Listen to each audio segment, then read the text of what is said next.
Hello, hello, my beloved life leaders. How are you doing? Welcome back to this, your personal development tips channel. Have you ever felt like you have been doing all you can to overcome difficult times, but nothing seems okay? Nothing seems to work? Feeling lonely, depressed, angry, and asking yourself, why is this happening to me? You have probably felt this multiple times, especially nowadays. So today, I will give you 3 simple ways to live and become your best self, despite what is happening around you. And you can rinse and repeat these steps anytime. But first, just stay tuned, okay?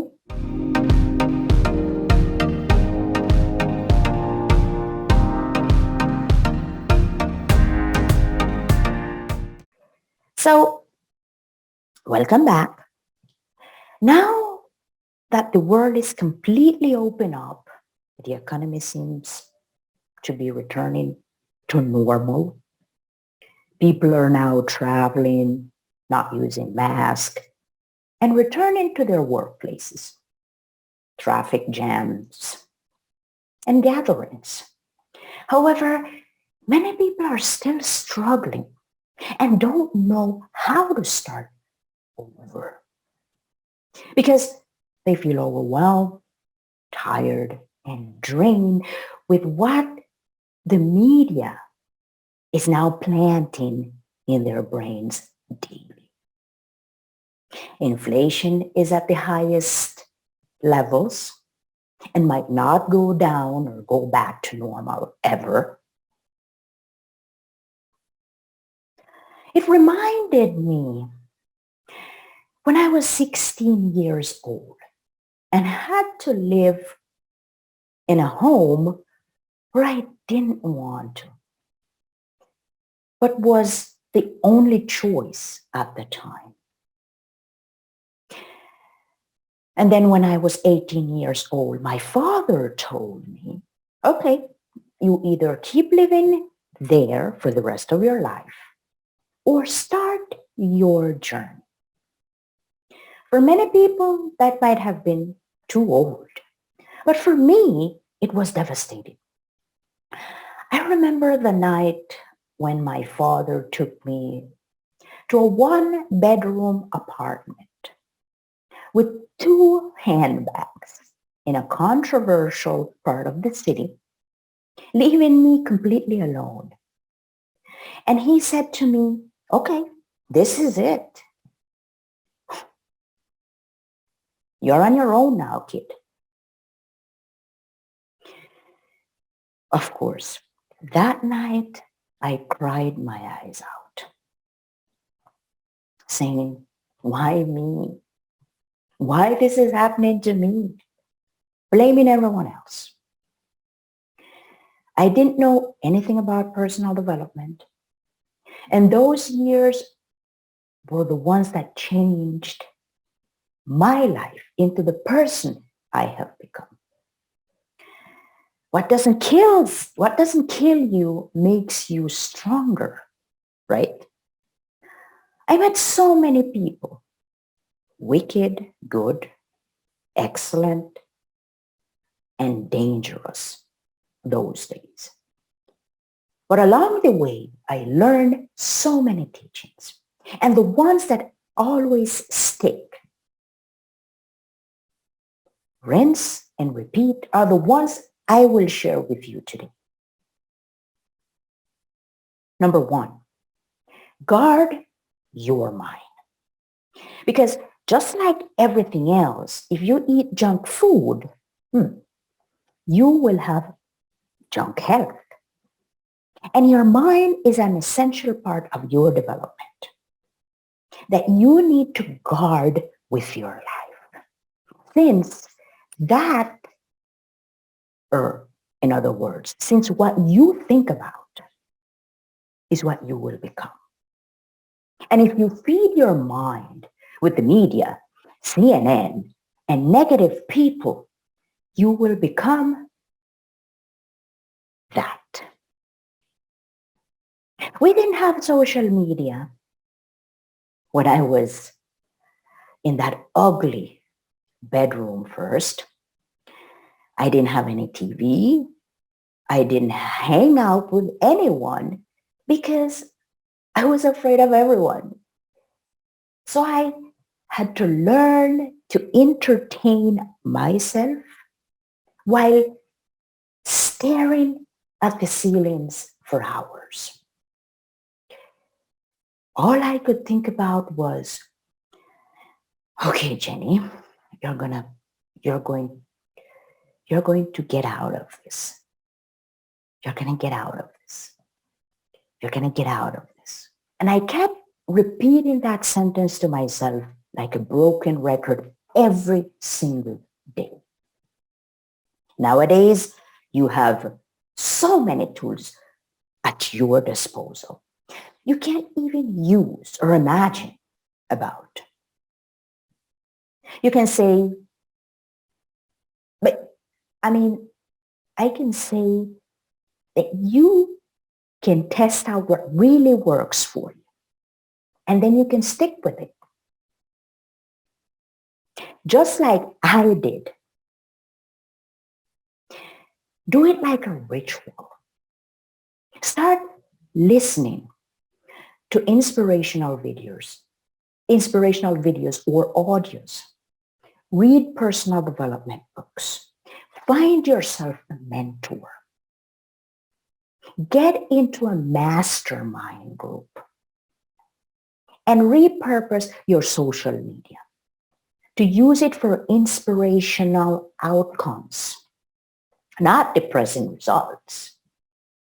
And for that, you need to guard your mind like a Fort Knox, your Fort Knox. Don't allow others to come along and kill your desires, your aspirations. Number 2, be a giver instead of a taker. This concept is based on the law of cause and effect that states that every single action in the universe produces a reaction no matter what.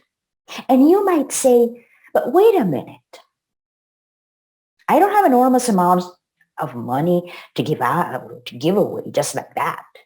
I can barely pay my bills. Sometimes gestures can seem insignificant to you, but can change someone else's life. Coming back to the story, I remember when I met this person, Daniel, we're going to call him Daniel, who got out of jail at the time. He was a lonely and intimidating fellow.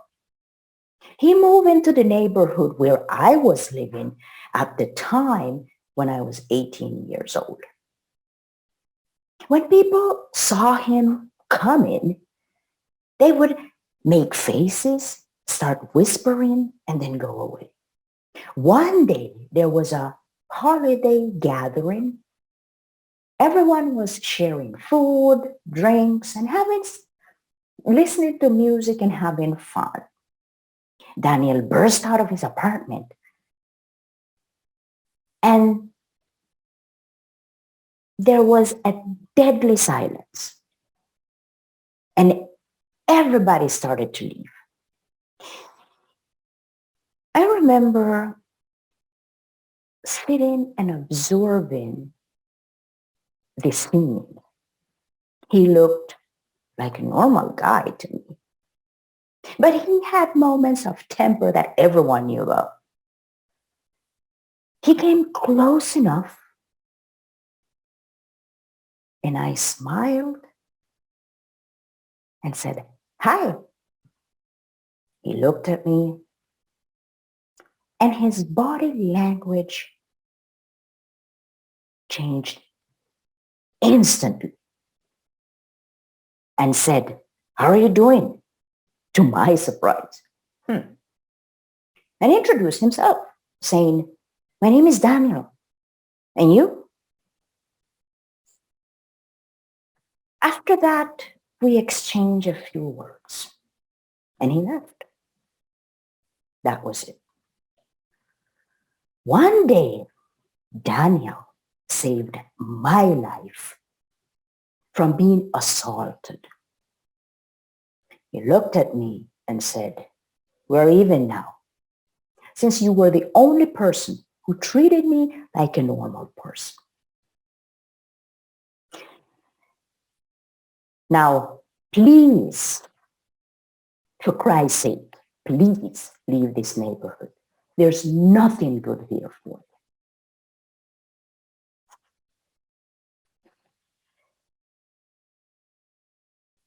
I remember that like yesterday. It would be best if you start putting good out there before you can expect to receive it. It might not come from the same person, like in my case, Daniel, but it will come back. Sometimes a smile, a word, or just listen to someone can change another person's life that day, that moment. Because we don't know what they might be going through. Stop talking only about yourself when you're interacting with people. Allow others to tell what they think. Treat people with respect, and this will come back to you for sure. Number 3, focus on what is it you want. 97% of the population is focusing on what they don't want instead of putting energy into what they really want, reverting the focus on their longings. For example, I want to earn money. Then concentrate on activities that will generate an income. Want a promotion at work? Start seeing yourself in that new position, looking and preparing for it. Becoming one of the biggest mistakes, because people write down their desires and set up an action plan, but keep thinking about the "I don't want blah, blah, blah. I don't feel blah, blah, blah." And keep asking themselves, why I keep getting the same results? I've heard people saying, "I don't have any money. I don't want to be alone. I don't want to be alone." And if you continue thinking about that, you will attract more of that. Because Earl Nightingale said, what you think about, you will become. Start changing your thoughts to your longings and use your discontents to identify and create those desires. So go out there and start thinking about who you want to become. And you will get it no matter what is happening around you. Remember to click the like button, comment, subscribe, and share this with someone you know can make a difference in their life. Because this channel is to help increase your self-love and change one life at a time. Thank you for stopping by. This is Jenny Jack.